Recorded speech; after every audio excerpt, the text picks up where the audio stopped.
여러분 안녕하세요. 11월 19일 목요일 아침입니다. 하나님께서 오늘 참 좋은 날을 저와 여러분들에게 또 선물로 주셨습니다. 감사한 마음을 갖고 우리 주님의 마음이 어디 있는가 그것을 살피면서 또 하루를 지내면 좋겠습니다. 오늘 하나님의 말씀은 사도행전 8장 4절에서 23절까지 조금 긴데요. 제가 봉독해 드리겠습니다. 그 흩어진 사람들이 두루 다니며 복음의 말씀을 전할세 빌립이 사마리아 성에 내려가 그리스도를 백성에게 전파하니 무리가 빌립의 말도 듣고 행하는 표적도 보고 한 마음으로 그가 하는 말을 따르더라. 많은 사람에게 붙었던 더러운 귀신들이 크게 소리를 지르며 나가고 또 많은 중풍병자와 못 걷는 사람이 나으니 그 성에 큰 기쁨이 있더라. 그 성에 시몬이라 하는 사람이 전부터 있어 마술을 행하여 사마리아 백성을 놀라게 하며 자칭 큰 자라 하니 낮은 사람부터 높은 사람까지 다 따르며 이르되 이 사람은 크다 일컫는 하나님의 능력이라 하더라. 오랫동안 그 마술에 놀랐으므로 그들이 따르더니 빌립이 하나님 나라와 및 예수 그리스도의 이름에 관하여 전도함을 그들이 믿고 남녀가 다 세례를 받으니 시몬도 믿고 세례를 받은 후에 전심으로 빌립을 따라다니며 그 나타나는 표적과 큰 능력을 보고 놀라니라. 예루살렘에 있는 사도들이 사마리아도 하나님의 말씀을 받았다 함을 듣고 베드로와 요한을 보내매 그들이 내려가서 그들을 위하여 성령 받기를 기도하니 이는 아직 한 사람에게도 성령 내리신 일이 없고 오직 주 예수의 이름으로 세례만 받을 뿐이더라. 이에 두 사도가 그들에게 안수하며 성령을 받은지라. 시몬이 사람들의 안수로 성령 받는 것을 보고 돈을 들여 이르되 이 권능을 내게도 주어 누구든지 내가 안수하는 사람은 성령을 받게 하여 주소서 하니 베드로가 이르되 내가 하나님의 선물을 돈 주고 살 줄로 생각하였으니 내 은과 내가 함께 망할지어다.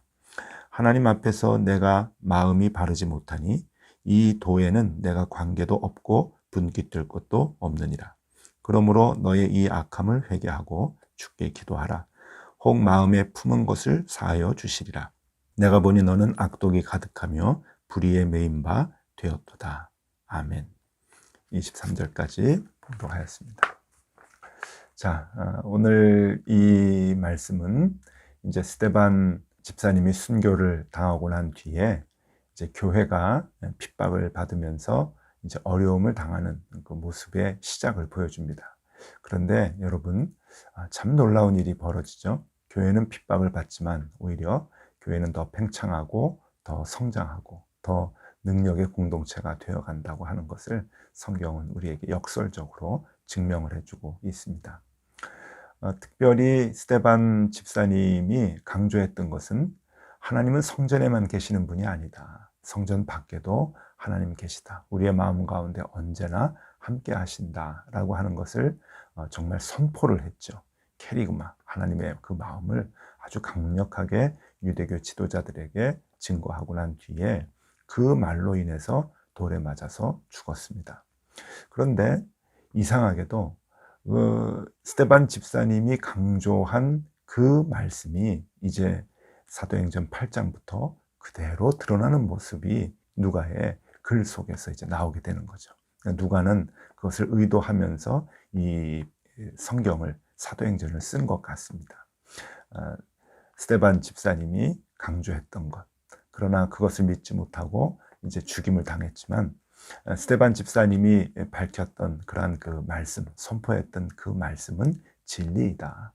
하나님은 어느 곳에나 계시기 때문에 이제 교인들이 퍼져나가서 그곳에서 교회를 세우고 세계 방방 곳곳에 하나님의 이름이 있는, 어디서나 하나님을 만날 수 있는 그런 그 교회들이 세워지게 된다라고 하는 것을 이제 보여주게 되는 것이죠. 참 놀라운 일이 아닐 수 없습니다. 자, 오늘은 스데반 집사님이 순교를 당하고 난 뒤에 7명의 임직을 받았던 집사님 중에 한 분이었던 빌립 집사가 어떤 이제 그 행보를 했고 또 어떤 능력을 베풀었는가라고 하는 것을 이제 보여주게 됩니다. 오늘은 그 말씀을 우리가 함께 나누고 또 기도의 제목을 찾으려고 합니다. 자, 이 빌립이라고 하는 이 집사님이 이제 그 복음을 들고 사마리아 땅으로 갑니다. 그런데 여러분, 우리가 좀 생각할 것은 예루살렘이 핍박을 받아서 모든 이제 그 교인들이 다 흩어졌다라고 이제 얘기를 하죠. 사도행전 8장 1절에 사도 외에는 다 흩어졌다라고 얘기를 하는데, 그 흩어지는 데 있어서 가장 먼저 간 장소, 그리고 가장 먼저 찾았던 지역, 그 지역이 사마리아로 이제 나오게 됩니다. 물론 사방으로 퍼져서 뭐 동쪽으로 가신 분, 남쪽으로 가신 분들도 계시겠지만, 이 누가의 기록에는 가장 먼저 사마리아 땅을 찾은 빌립의 모습을 기록을 해주고 있습니다. 근데 이것은 참 의미가 있죠. 자, 성령을 받았습니다. 성령의 은혜를 체험하게 되고 은사를 받게 되었습니다. 그리고 제일 먼저 달려간 곳 어디인가? 그것은 사마리아이죠. 여러분, 사마리아가 어디입니까? 이스라엘 사람들에게 있어서 이 사마리아는 원수와도 같이 생각되는 그러한 땅이었습니다. 그러니까 사람들로 취급하지 아니하고 늘 격한 증오에 있는 그러한 그 땅이 바로 사마리아 땅이고 사마리아 사람들이었죠. 그렇기 때문에 그들과는 화해할 수 있는 관계가 아니고, 그들과는 잘 지낼 수 있는 관계는 더더욱 아니었습니다. 역사적으로 보면은 그 이스라엘이 남과 북으로 갈릴 때, 이제 남쪽은 이제 유다라고 하는 이름으로, 유다 지파를 중심으로 이제 나라를 만들었고, 북쪽은 이제 이스라엘이라고 하는 이름을 가져갔습니다. 그런데 남쪽은 비교적 하나님을 잘 섬겼던 반면에 북쪽은 바알신과 이방신들을 주로 많이 섬겼습니다.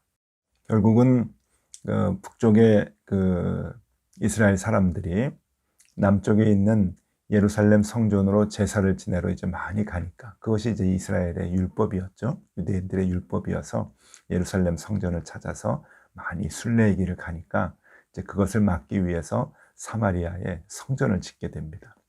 그래서 북쪽 사마리아에도 성전이 생기게 되죠.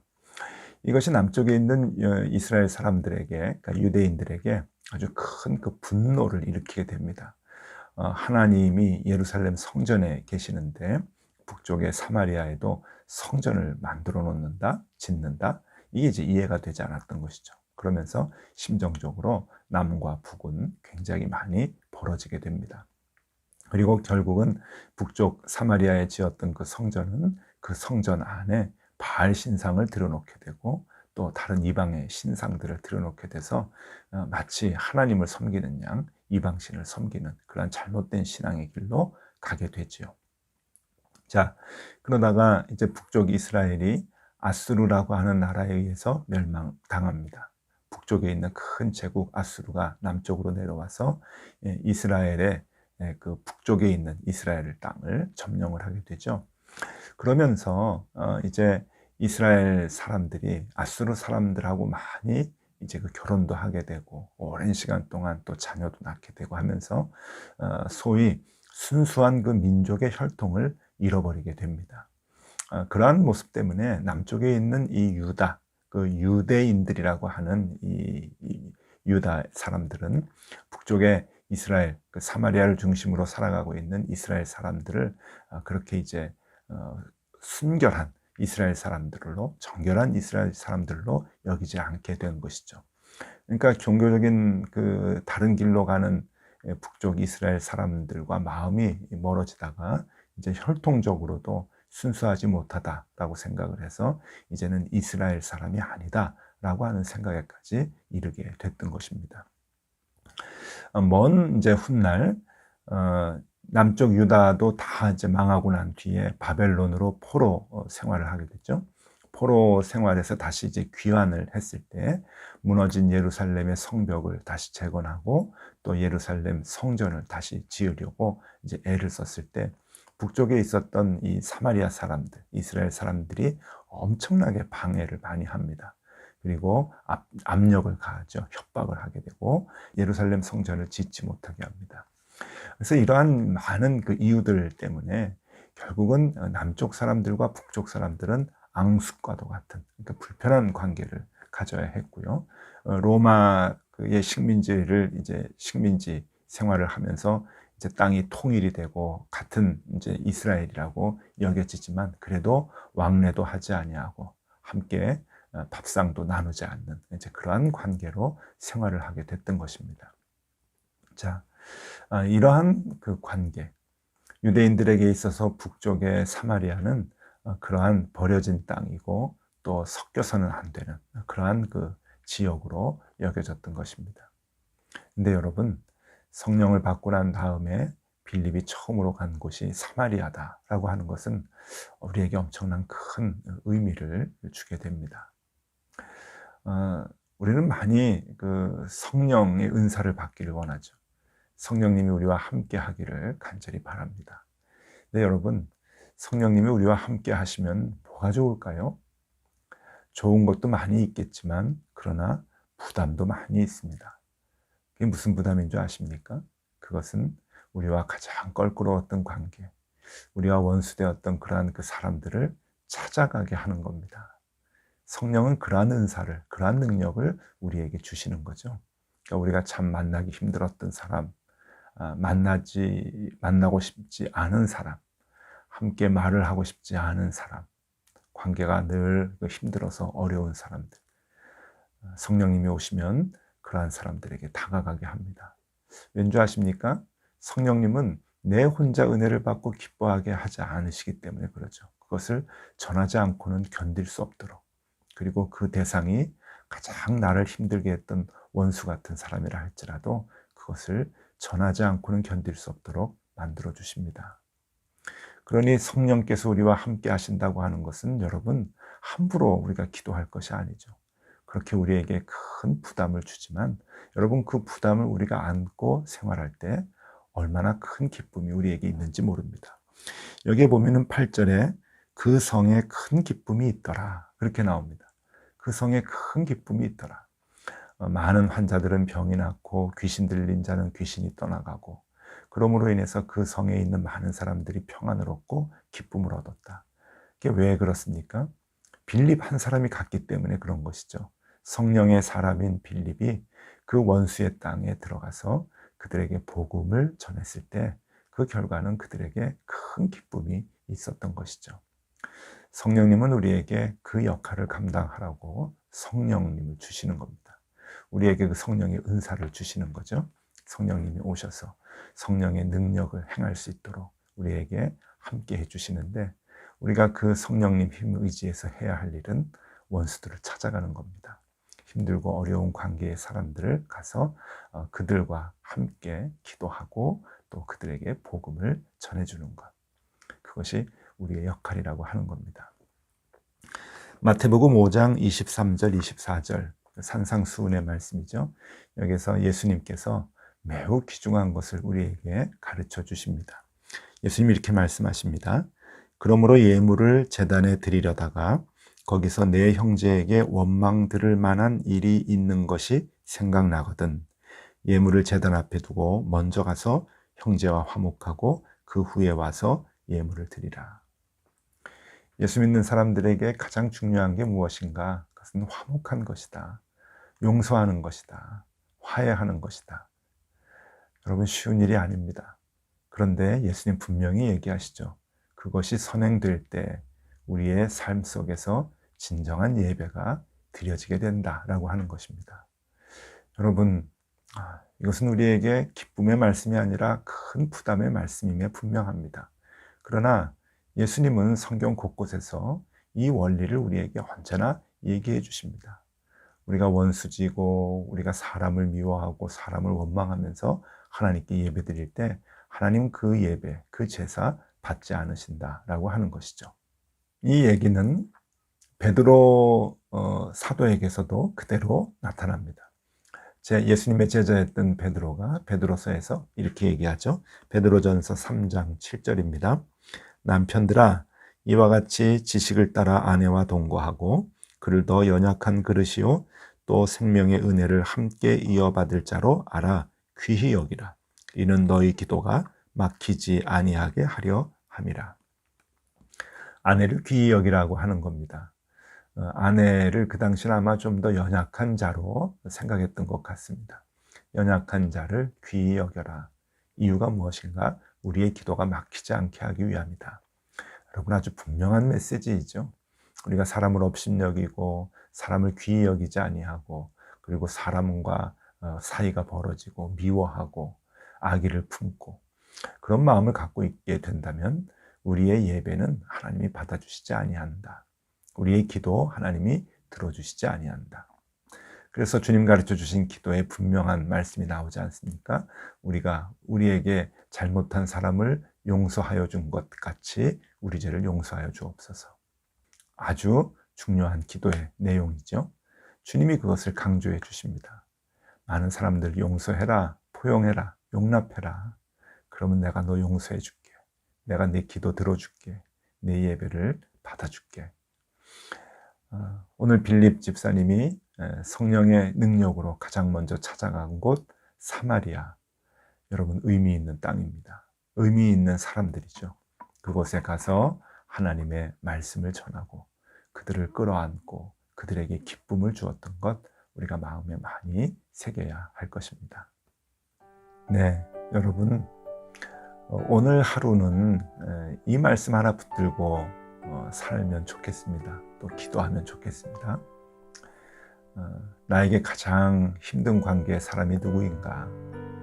나를 가장 어렵게 하는 사람이 누구인가? 오늘 그분을 위해서 한번 기도했으면 좋겠습니다. 여러분, 우리가 성령의 사람이 되기를 원하시죠? 성령과 함께 동행하기를 우리도 바라고 있죠? 그러면 우리도 우리에게 있어서 사마리아의 땅이 있는데, 사마리아의 사람들이 있는데 그곳으로 가야 합니다. 달려가서 그들에게 기쁨을 줄 수 있어야 합니다. 쉽지는 않은 일이지만 먼저 기도부터 하면 좋겠습니다. 하나님 마음의 응어리가 많이 지었던 그런 사람들이 있는데 오늘 내가 그들을 위해서 기도합니다. 그리고 그 마음들을 좀 풀어주십시오. 그리고 성령님 능력으로 내 발걸음을 인도하셔서 그들에게 다가가게 해주시고 내 입술을 열어서 그들에게 사랑의 복음의 말씀을 증거할 수 있도록, 용서의 마음을 전할 수 있도록 하나님 나와 함께 해주십시오. 오늘 그 기도를 함께 하면 좋겠습니다. 오늘은 여러분들에게 부담 드리는 말씀을 드려서 참 죄송합니다. 그러나 주님께서 주시는 분명한 말씀입니다. 빌립이 사마리아에 가서 그들에게 기쁨을 주었습니다. 얼마나 감사한 일인지 모릅니다. 이 말씀 의지하여서 오늘도 우리도 그렇게 그리스도의 제자의 삶을 살아가실 수 있기를 바랍니다. 기도하겠습니다. 하나님, 참 감사합니다. 말씀으로 우리를 흔들어 주시니 감사합니다. 그냥 하나님 믿고 나만 잘 되면 된다고 하는 생각을 갖고 있었는데 그 생각이 잘못되었군요. 하나님, 오늘도 이 말씀에 부담을 갖고 살겠습니다. 나를 가장 힘들게 하고 어렵게 했던 사람을 위해서 기도하겠습니다. 그리고 그들에게 용서와 그리고 화해의 말을 할 수 있도록 노력하겠습니다. 하나님, 우리의 발걸음을 지켜 주시옵소서. 예수 그리스도 이름으로 기도드리옵나이다. 아멘.